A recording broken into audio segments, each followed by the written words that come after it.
Hello everyone, Jatinder here. Welcome to my channel Nanak Gyan. Today we are cover topic Simon model of decision making. Simon model discuss ਕਰਾਂਗੇ ਕਿ decision making ਵਾਸਤੇ ਅਸੀਂ ਕਿਉਂ use ਕਰਦੇ ਹਾਂ ਉਹਨੂੰ।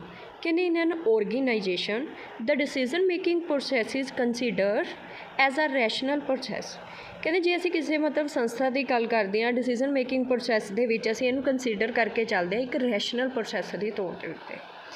Rational process ਦਾ ਮਤਲਬ ਕੀ ਹੈ ਕਿ it means the decision making process is based on the following 3 phases ਕਿ ਜਿਹੜਾ ਸਾਡਾ ਡਿਸੀਜ਼ਨਸ ਨੇ ਉਹ ਡਿਪੈਂਡ ਕਰਦੇ ਨੇ 3 ਫੇਸਿਸ ਦੇ ਉੱਤੇ, intelligence face, design face, choice face.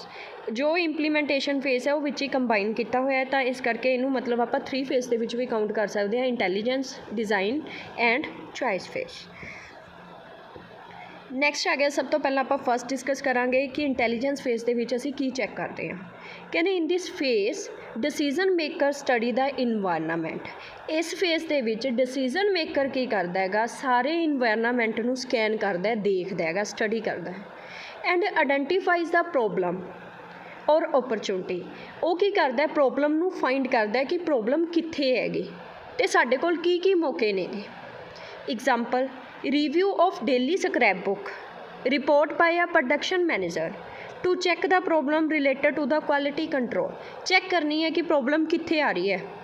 कहते this is an example of continuous scanning. Example कादी है कॉन्टीन्यूस स्कैनिंग ते। कहते the intelligent phase of decision making process involve problem searching and problem formulation. Intelligence phase ਦੇ ਵਿੱਚ ਫਿਰ ਅਸੀਂ ਕੀ ਕਰਦੇ ਆਂਗੇ, ਦੋ ਫਾਰਮੂਲੇ ਲਾਉਣੇ, ਇੱਕ ਪ੍ਰੋਬਲਮ ਨੂੰ ਸਰਚ ਕਰਨ ਦੇ, ਇੱਕ ਪ੍ਰੋਬਲਮ ਨੂੰ ਫਾਰਮੂਲੇਸ਼ਨ ਕਰਨ ਦੇ। ਹੁਣ ਪ੍ਰੋਬਲਮ ਨੂੰ ਲੱਭਣਾ ਹੈ ਵੀ ਕਿੱਥੇ ਹੈ ਅਤੇ ਪ੍ਰੋਬਲਮ ਨੂੰ ਫਾਰਮੂਲੇਟ ਕਰਨਾ ਹੈ। ਸਭ ਤੋਂ ਪਹਿਲਾਂ ਆ ਗਿਆ ਪ੍ਰੋਬਲਮ ਸਰਚਿੰਗ ਕੀ ਹੁੰਦੀ ਹੈ।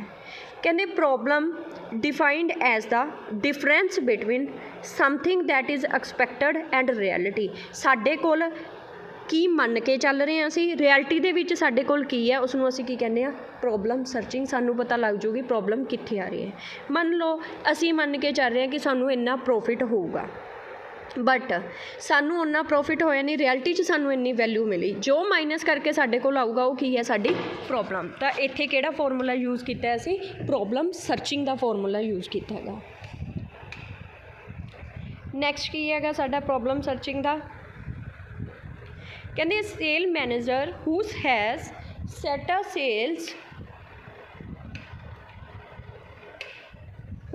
Sales target of ₹5 lakh in 1 particular month. ਇੱਕ ਪਰਟੀਕੂਲਰ ਮੰਥ ਦੇ ਵਿੱਚ ਕੀ ਹੈ ਕਿ 5 ਲੱਖ ਦੀ ਸੇਲ ਮੰਨ ਕੇ ਚੱਲ ਰਿਹਾ ਹੈ। ਤਾਂ ਇੱਥੇ ਕੀ ਫਾਰਮੂਲਾ ਅਸੀਂ ਯੂਜ਼ ਕੀਤਾ ਕਿ ਡਿਸੀਜ਼ਨ ਸਾਡਾ ਕੀ ਡਿਸੀਜ਼ਨ ਹੈ, ਐਕਸਪੈਕਟਡ ਵੈਲਿਊ ਅਸੀਂ 5 ਲੱਖ ਮੰਨ ਕੇ ਚੱਲ ਰਹੇ ਹਾਂ, ਐਕਚੁਅਲ ਰਿਐਲਿਟੀ ਦੇ ਵਿੱਚ ਸਾਨੂੰ ਕਿੰਨਾ ਮਿਲਿਆ ਅਤੇ ਇਕੁਅਲ ਟੂ ਡਿਫਰੈਂਸ। ਤਾਂ ਉੱਥੇ ਸਾਨੂੰ ਪਤਾ ਲੱਗ ਜੂਗਾ ਡਿਫਰੈਂਸ ਕੀ ਹੈ। ਐਗਜ਼ਾਮਪਲ ਕਹਿੰਦੇ sales manager set a sales target of certain amount say 5 lakh in a particular month. ਉਹਨੇ 5 ਲੱਖ ਮੰਨ ਕੇ ਚੱਲਿਆ ਸੀਗਾ ਐਜ਼ ਹਿਜ਼ ਐਕਸਪੈਕਟਡ ਟਾਰਗੇਟ। ਉਹਦਾ ਟਾਰਗੇਟ ਸੀ ਕਿ ਇੱਕ ਮੰਥ ਦੇ ਵਿੱਚ ਮੈਂ 5 ਲੱਖ ਰੁਪਇਆ ਕਮਾ ਲੂੰਗਾ, but he could achieve only 4 lakh. ਪਰ ਉਹਨੇ ਅਚੀਵ ਕਿੰਨਾ ਕੀਤਾ, 4 ਲੱਖ ਰੁਪਇਆ। ਤਾਂ ਵਿਚ ਇਜ਼ ਰਿਐਲਿਟੀ।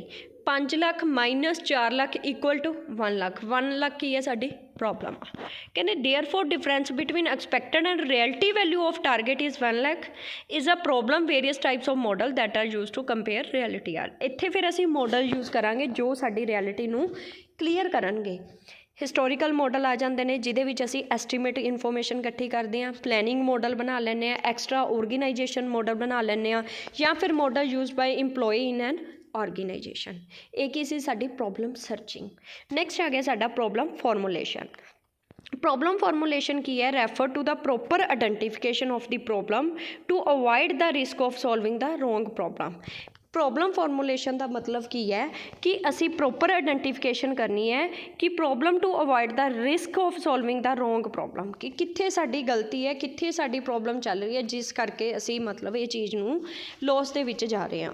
ਕਹਿੰਦੇ to avoid this it is very important to understand the problem well we have to simplify the problem by determining its boundaries. ਇੱਥੇ ਅਸੀਂ ਕੀ ਕਰਾਂਗੇ, ਅਵੋਇਡ ਕਰਾਂਗੇ ਇੱਦਾਂ ਦੀਆਂ ਪ੍ਰੋਬਲਮਸ ਨੂੰ। ਫਿਰ ਅਸੀਂ ਦੇਖਾਂਗੇ ਕਿ ਸਾਡਾ ਜਿਹੜਾ ਲੋਸ ਹੋ ਰਿਹਾ ਕਿੱਥੋਂ ਹੋ ਰਿਹਾ। ਰਹੇ ਹੈਗਾ। ਕਹਿੰਦੇ ਬਾਉਂਡਰੀਜ਼ ਆਰ ਸਿੰਪਲੀਫਾਈਡ ਬਾਈ ਬ੍ਰੇਕਿੰਗ ਦਾ ਪ੍ਰੋਬਲਮ ਇਨਟੂ ਸਮੋਲਰ ਮੈਨੇਜੇਬਲ ਸਬ ਪ੍ਰੋਬਲਮ। ਸਾਡੀ ਪ੍ਰੋਬਲਮ ਨੂੰ ਛੋਟੀਆਂ ਛੋਟੀਆਂ ਪ੍ਰੋਬਲਮ ਦੇ ਵਿੱਚ ਡਿਵਾਈਡ ਕਰ ਲਾਂਗੇ, ਜਿਹਨੂੰ ਅਸੀਂ ਫਾਰਮੂਲੇਸ਼ਨ ਕਰ ਸਕਦੇ ਹਾਂ ਈਜ਼ੀਅਰ ਤਰੀਕੇ ਦੇ ਨਾਲ। ਨੈਕਸਟ ਆ ਗਿਆ ਜੀ ਸਾਡਾ ਡਿਜ਼ਾਈਨ ਫੇਸ। ਕਹਿੰਦੇ design is the second phase of decision making. Second step ਹੈ ਡਿਸੀਜ਼ਨ ਮੇਕਿੰਗ ਦਾ। ਕਹਿੰਦੇ design phase include developing of various alternative in order to get the best possible alternative. ਕਹਿੰਦੇ ਡਿਜ਼ਾਈਨ ਫੇਸ ਦੇ ਵਿੱਚ ਕੀ ਹੈ, ਸਾਡੇ ਕੋਲ ਅਲੱਗ-ਅਲੱਗ ਅਲਟਰਨੇਟਿਵਸ ਨੇ, ਠੀਕ ਹੈ, ਅਸੀਂ ਬੈਸਟ ਚੂਜ਼ ਕਰਨਾ ਕਿ ਕਿਹੜਾ ਸਾਡੇ ਵਾਸਤੇ ਸਹੀ ਹੈ। Developing alternative is a time consuming process. Decision maker should not take risk of missing any alternative. ਕਹਿੰਦੇ ਜਿਹੜਾ ਡਿਸੀਜ਼ਨ ਲੈਣ ਵਾਲਾ ਹੈ ਉਹ ਕਿਸੇ ਵੀ ਇੱਦਾਂ ਦਾ ਰਿਸਕ ਨਹੀਂ ਲਏਗਾ ਕਿ ਜੇ ਮੈਂ ਕੋਈ ਵੀ ਅਲਟਰਨੇਟਿਵ ਮਿਸ ਕਰਤਾ, ਹੋ ਸਕਦਾ ਉਹੀ ਅਲਟਰਨੇਟਿਵ ਉਹਦੇ ਵਾਸਤੇ ਬੈਸਟ ਹੋਵੇ। ਕਹਿੰਦੇ since the missed out alternative might B the best one from given. ਉਹੀ ਉਸ ਵਾਸਤੇ ਬੈਸਟ ਹੋ ਸਕਦਾ ਹੈਗਾ। ਤਾਂ ਇਹ ਕਿਹੜਾ ਫੇਸ ਸੀਗਾ, ਡਿਜ਼ਾਈਨ ਫੇਸ। ਨੈਕਸਟ ਆ ਗਿਆ choice phase. This is a third face.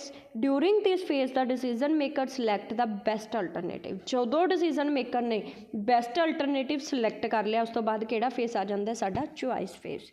ਕਹਿੰਦੇ choice is made and implemented. Choice ਆਪਾਂ ਕਰ ਲੈਣੀ ਹੈ ਅਤੇ ਉਸ ਨੂੰ ਇੰਪਲੀਮੈਂਟ ਕਰ ਦੇਣਾ। ਕਹਿੰਦੇ there is a flow of activities.